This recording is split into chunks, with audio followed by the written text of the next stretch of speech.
New Zealand's Labour Party held their annual party conference and planted a really strong flag in the ground on foreign policy.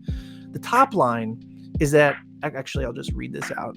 Our country has a fiercely independent foreign policy, and the government I lead will not join pillars 1 or 2 of AUKUS, right? Labour leader Chris Hipkins said, "We are proud to stand apart and lead the world being nuclear free. That is not going to change now."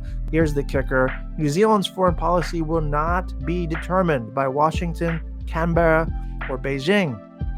Okay, that's a great statement. I co-sign all of that. He shit on this idea of New Zealand as a force multiplier for imperial powers, which is another good thing. There is a contradiction here in the sense that, like, this same foreign policy platform, they also said that they are not non-aligned. They're taking seriously a local tradition in New Zealand of independent foreign policy, standing on their own, making their own decisions, not simply being client states, right? And that's meaningful, but how do you be not a client state, but also not non-aligned? That's a little tricky. You know, Five Eyes, there's no problem with Five Eyes necessarily. If it's like wallpaper to foreign policy, it's just kind of humming in the background.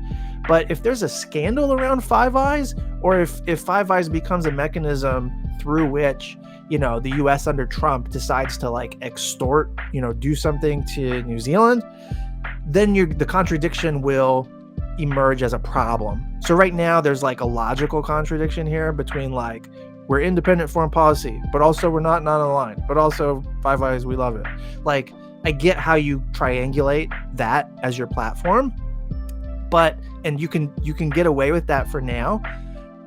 Under certain conditions, the contradiction will yield consequences, let's say. The thing that I kind of worry about, if I'm honest, is that New Zealand Labour should be representing labor.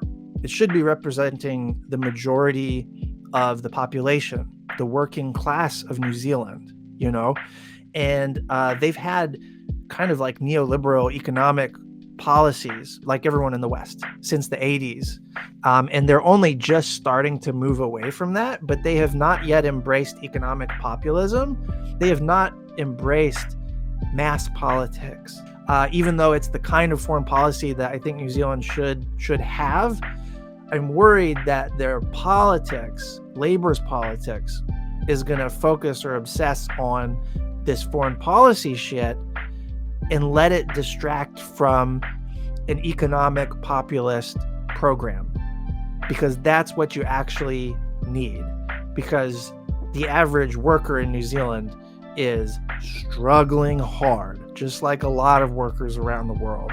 And if you're not responding to that, if you're responding to that with like independent foreign policy, you're going to fucking lose, you know? So for this as a statement of the content of what New Zealand foreign policy should be, this is world leading progressive foreign policy shit.